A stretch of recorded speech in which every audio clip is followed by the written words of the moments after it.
ao vivo.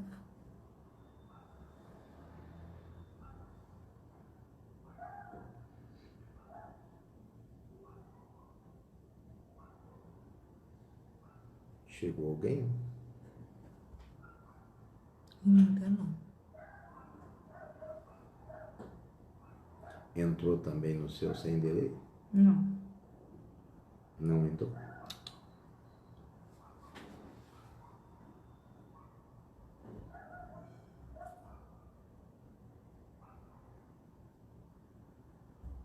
Apareceu? Não.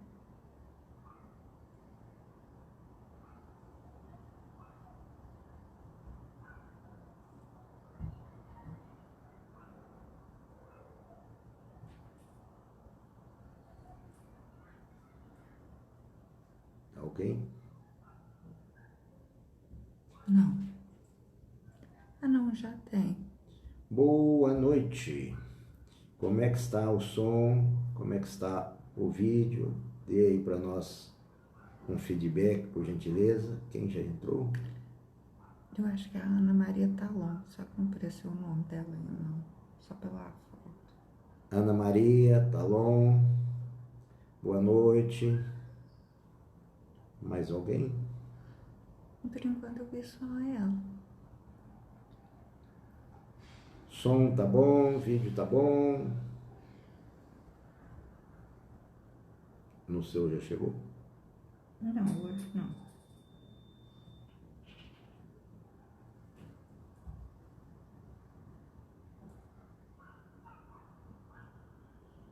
Responder?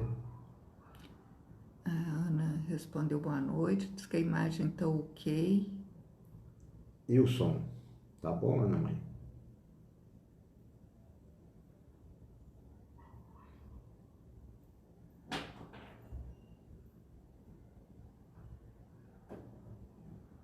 Mais alguém?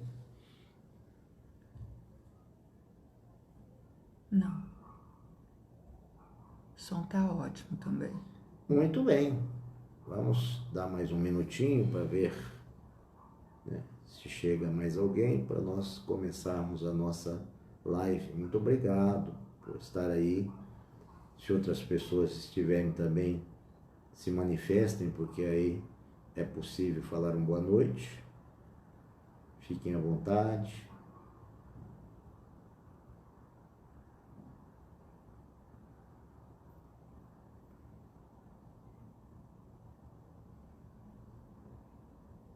Mais alguém? Marideia Valentina, boa noite. Boa noite, Marideia, Valentina. Que prazer tê-la aí na nossa live. Bom, enquanto as pessoas vão chegando, nós vamos falando. O tema de hoje, filhos difíceis.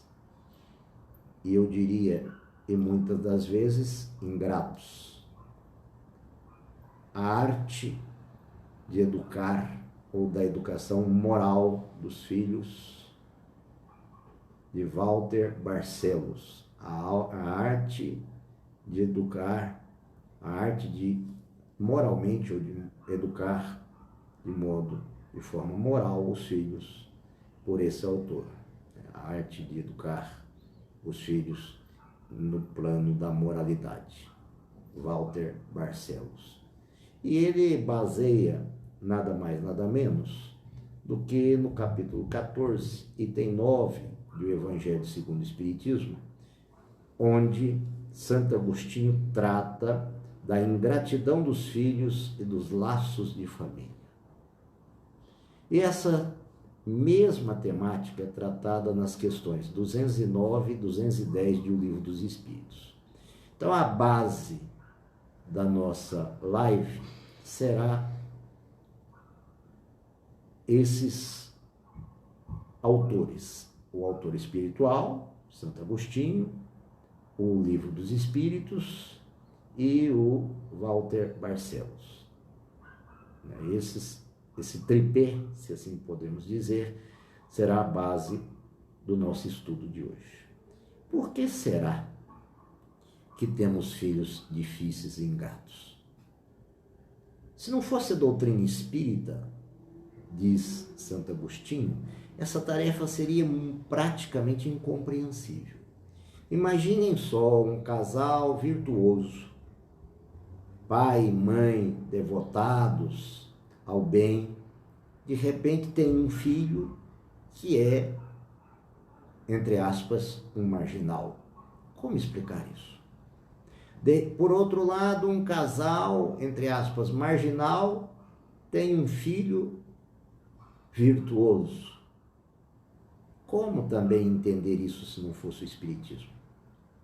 Como entender, por exemplo, aquele filho ou filha que, a despeito de ter recebido toda a educação moral dos pais, se perde, entre aspas, na vida, torna-se delinquente?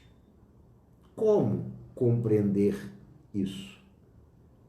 O que fazer com esses filhos difíceis e ingratos? Pô-los para fora da casa e assim por diante. Bom, vamos começar num aspecto da nossa sociedade contemporânea. Muito das questões dos filhos na atualidade é falta de limites. São reis e rainhas porque os pais são pais sufocados, como dizia Isamitiba. Nós vínhamos de uma época de educação muito rígida, aí falamos para nós mesmos, não vamos deixar faltar nada para os nossos filhos. Não vamos deixar os nossos filhos passar pelo que passamos. Aí vamos poupando-os, poupando-os, poupando-os. Quando eles têm a primeira frustração, eles matam. Se suicidam. Não foram criados para enfrentar a vida. É aquela velha lenda do casulo, onde a lagarta já está se tornando borboleta, com muita luta dentro do casulo, o casulo apertado, quente, e o homem fica olhando e fala, mas isso é muito injusto.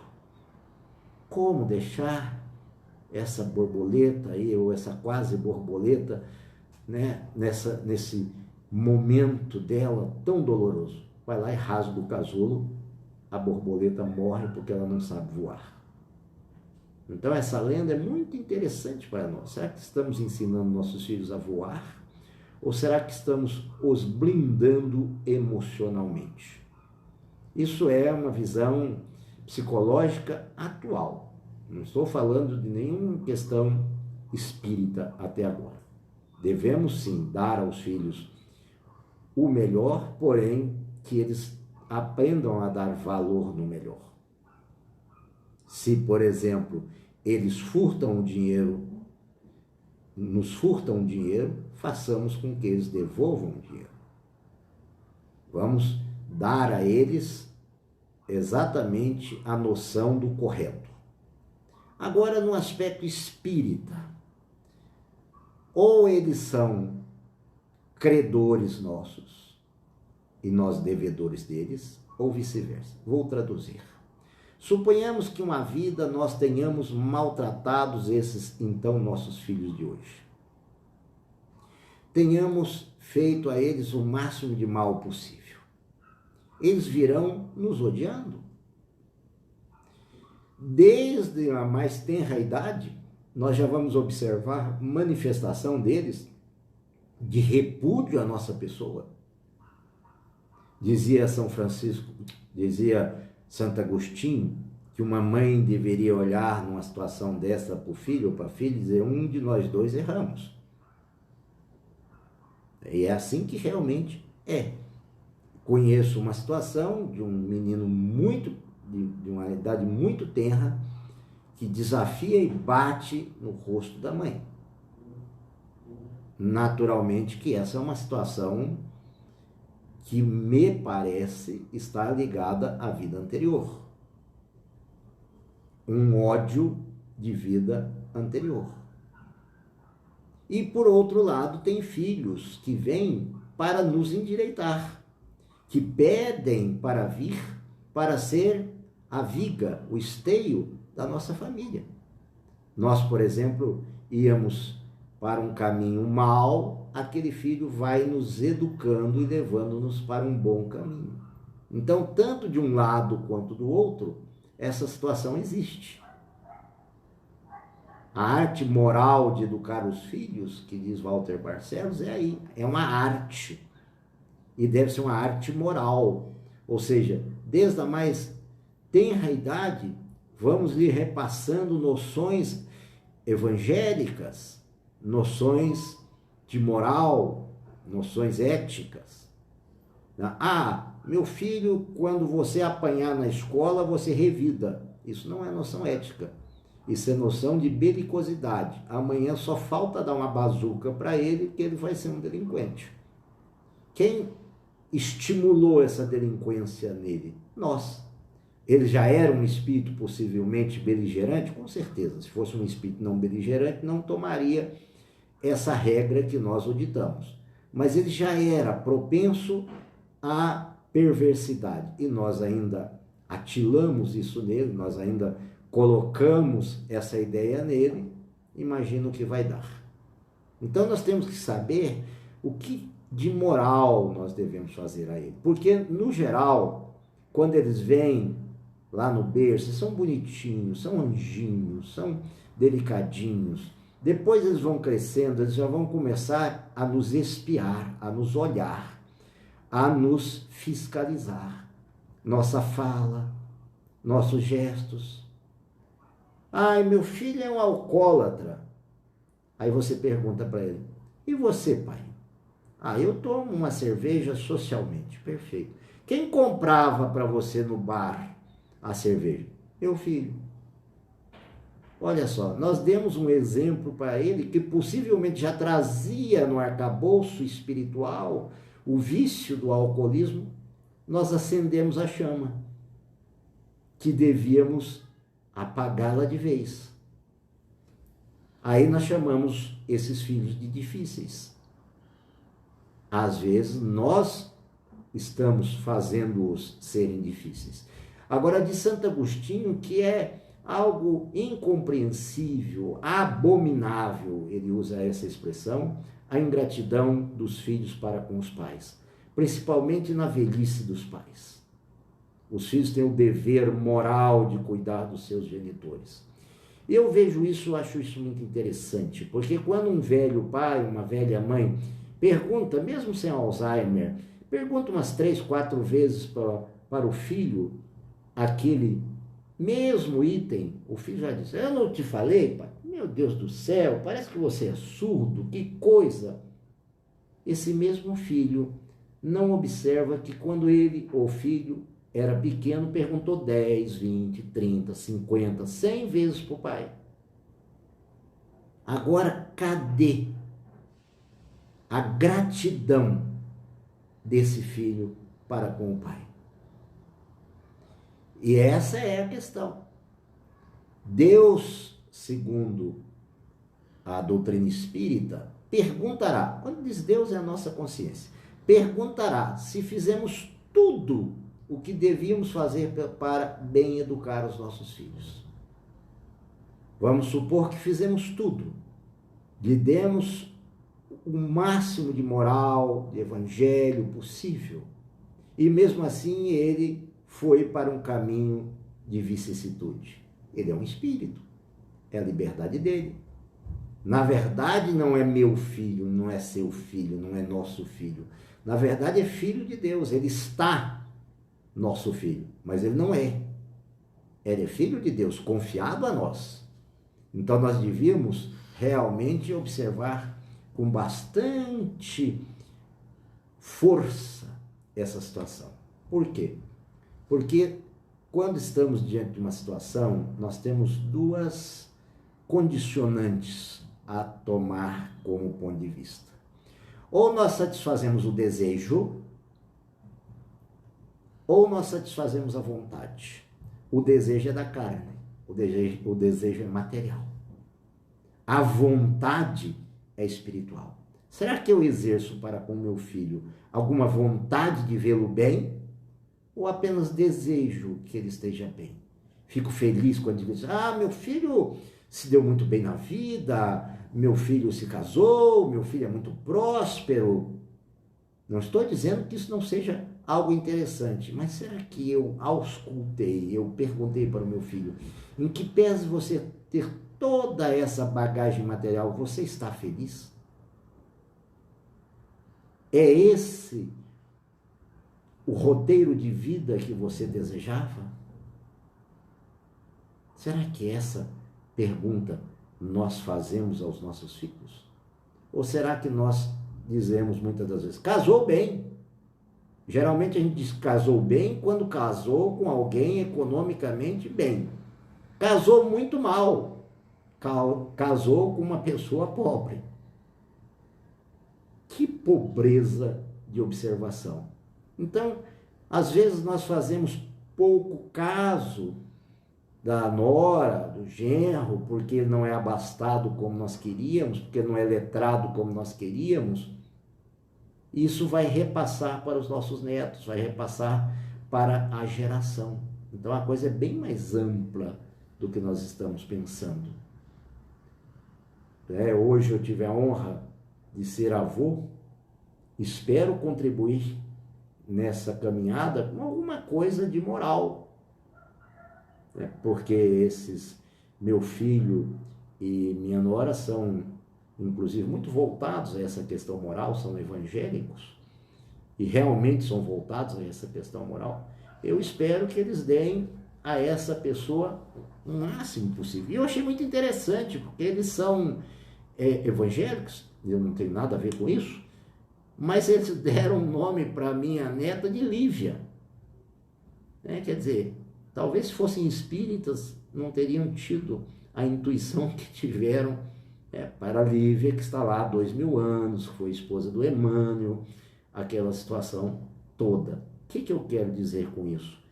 Estamos com filhos ingratos e difíceis? Ou fizemos ou estamos fazendo filhos ingratos ou difíceis? O que fazemos quando estamos diante deles?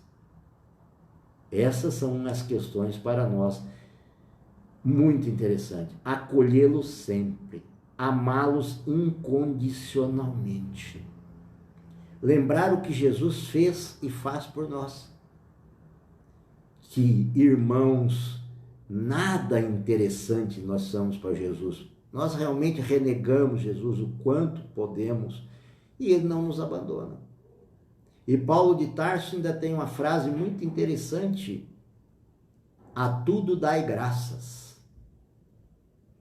E a gente fica dizendo, nossa Senhora, mas como pode acontecer isso comigo? Não, não pode acontecer isso com você. Deve acontecer isso com você. Graças a Deus está acontecendo isso com você. É um aprendizado para você. O importante é você ler o que é que você verdadeiramente está aprendendo com essa lição. Traga o filho por seus braços, reconquiste esse filho, veja alguma coisa que você fez de equivocado. De repente, você é um grande devedor dele, peça perdão, refaça o caminho. De repente você é credor dele, mas se você é credor dele, mais uma razão para ser um credor não carrasco. Dizer, olha, eu estou melhor do que você, nunca.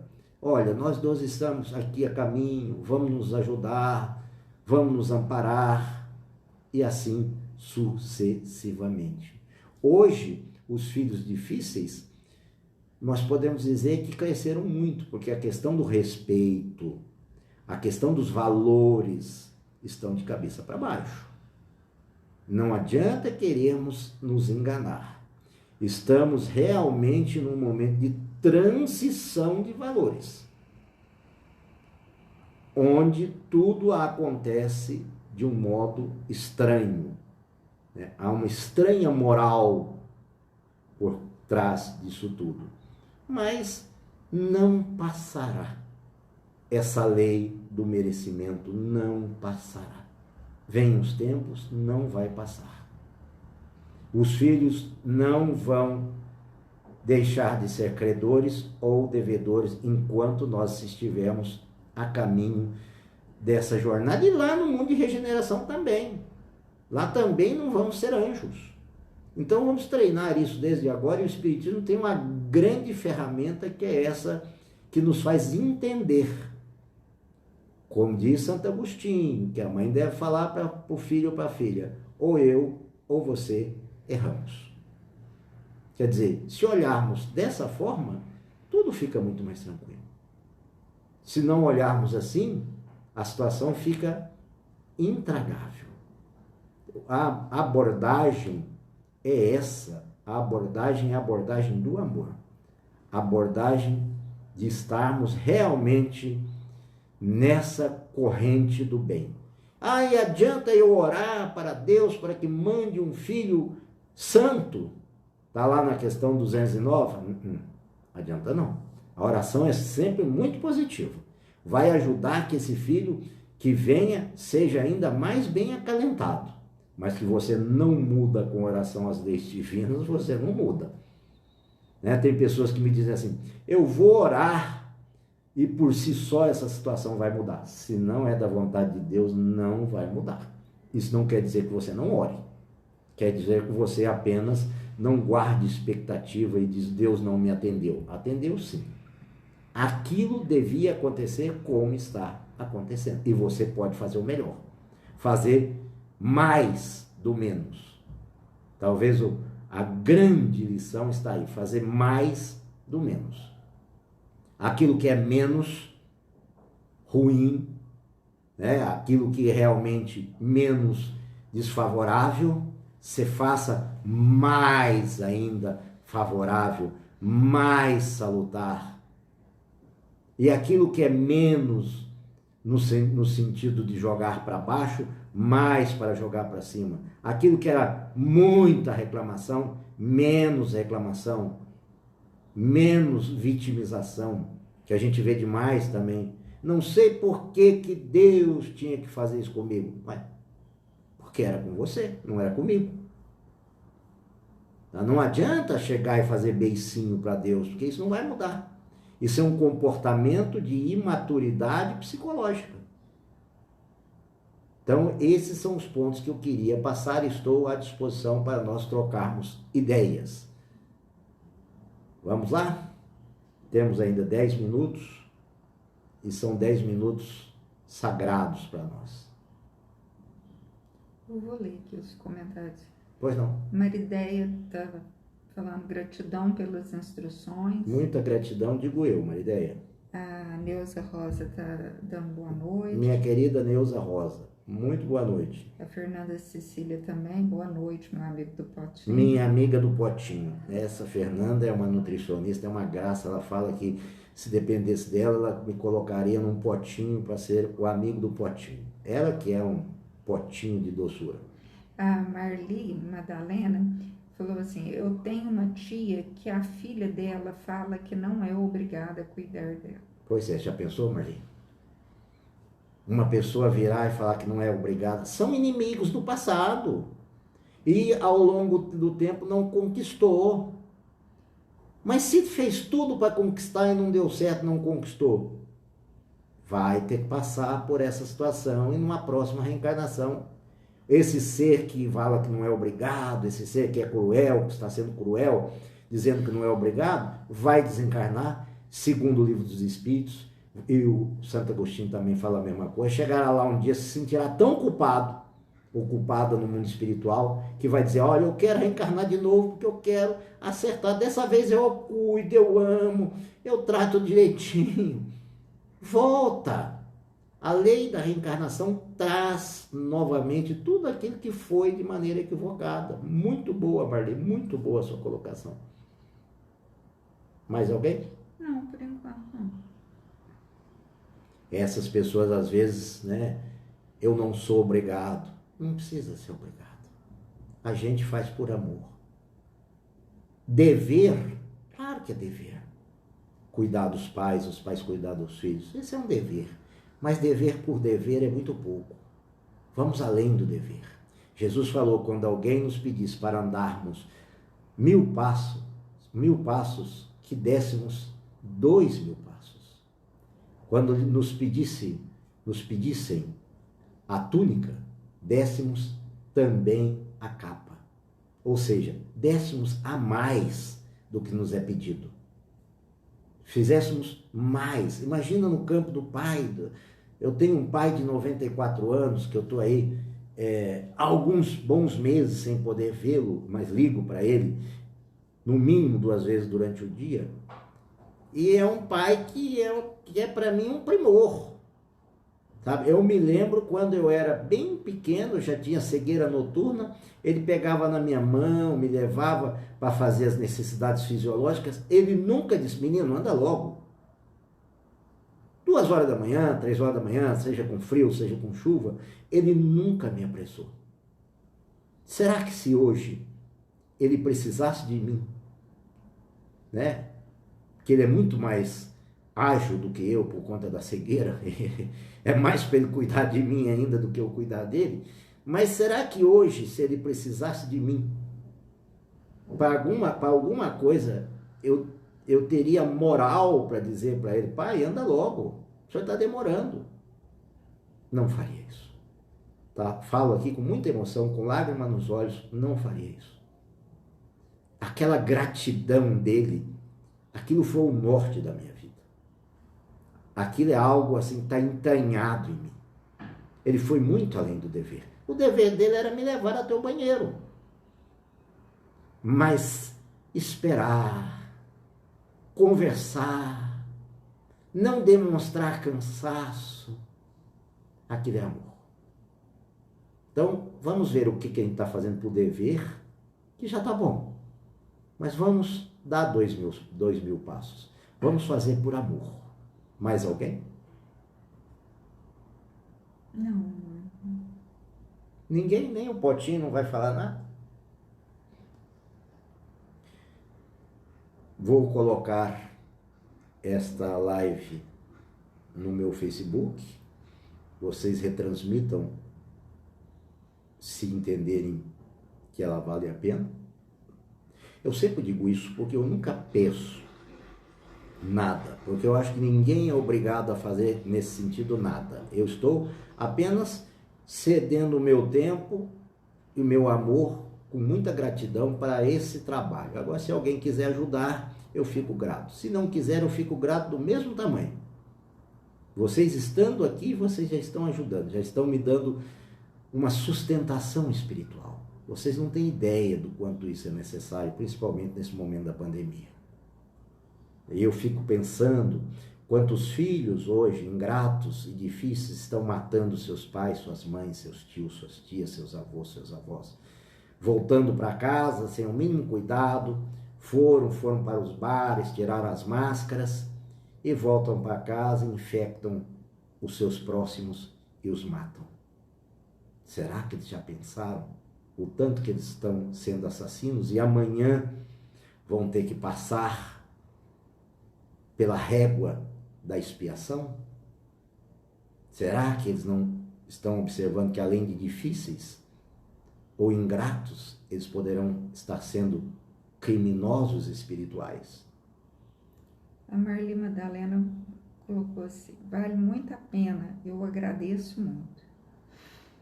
Eu que agradeço, Marli. Muito. Muito, muito, muito, muito, muito. Na próxima segunda-feira eu vou trazer um tema também que eu acho que vai agradar a nós todos. Gravidez indesejada. Tá? Esse é um tema que eu tenho procurado trabalhar temas um pouco tabus, sabe? Temas que a gente não quer olhar porque eles doem muito na gente. A gente é muito preconceituoso em todos os sentidos. Então, a coisa passa por aí. A Laudelina Teodoro está assistindo. Laudelina, minha Lau do coração. Você deu conta, Lau? E a Fernanda fez uma pergunta.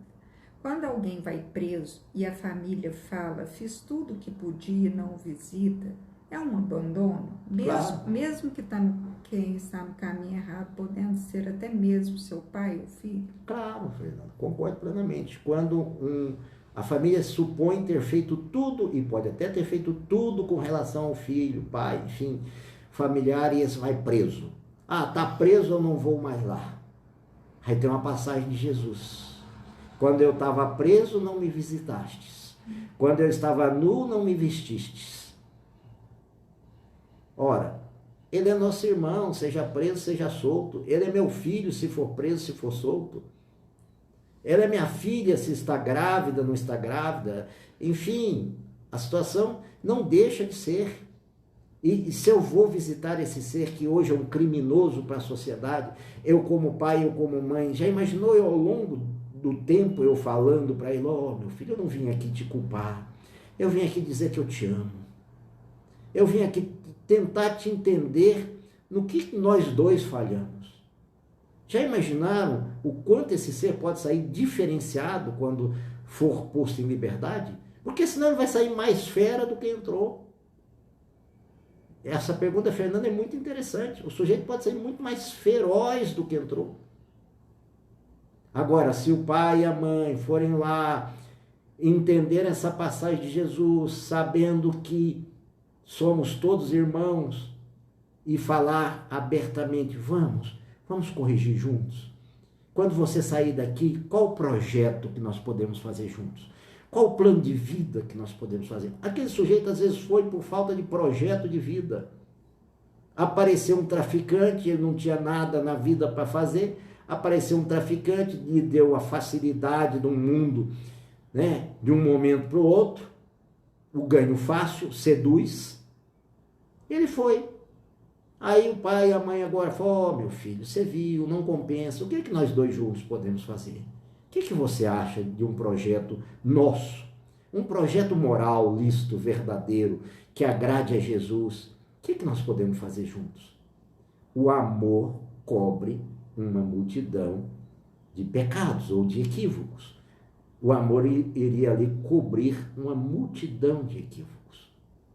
Nunca julgar e condenar, apenas amar. Apenas saber que se é meu filho, é meu filho. Um de nós erramos. Se não foi nessa, foi noutra. Mas eu ainda não consegui deliberar com que ele mudasse de ideia. Será que eu fiz tudo mesmo? Às vezes faltou um pouquinho. Às vezes eu passei a ideia do ganho fácil e ele comprou essa ideia. Eu fiz tudo o resto de bem com ele. Só que esse pedacinho que ele trazia lá da vida anterior, que era um defeito, eu não percebi e passou. Esse meu filho, que é o pai da minha netinha, quando ele tinha uns 4 anos, mais ou menos, ele furtou da nossa funcionária o dinheiro da bolsa. Eu descobri porque eu achei interessante, ele secou com um monte de balinhas. Eu falei, mas onde que esse menino ganhou tanta balinha? Ele era ingênuo, né? O lado bonito. Aí eu perguntei, meu filho, onde você ganhou balinha? Lá na escola. Mas quem que te deu? Enfim, cheguei ao ato delitivo dele, ao delito do furto dele. Conversei com ele tão fortemente, mas tão fortemente, falei com ele tão fortemente, se ele queria ser um ladrão na vida, se ele queria parar na cadeia, e etc, etc, etc, etc. Hoje ele trabalha na área da justiça, trabalha como assessor de um desembargador, fez direito. Vocês já imaginaram se eu talvez não trabalhasse esse ponto, e esse ponto fosse um ponto falho dele? Ele não teria feito direito, ele teria feito torto. E eu até poderia ter achado que é bonitinho, né? Pegou lá um dinheirinho aí para ele, isso é coisa de menino. Não é coisa de menino. É coisa de menino que traz o furto da reencarnação anterior. Então são pontos para a gente pensar. A Laudelina está perguntando, estou aqui, viu? Eu não vi, Lau, mas eu sinto você. A Lau é uma das pessoas que eu tenho maior encanto, tá? Pela perseverança, pela luta, tá? Por ser uma pessoa assim, um exemplo de pessoa a quem eu realmente me encanto.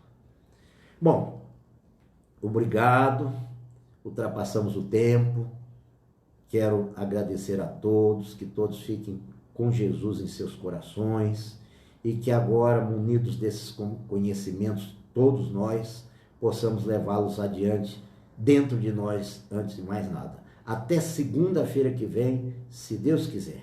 Fiquem com Deus. Boa noite.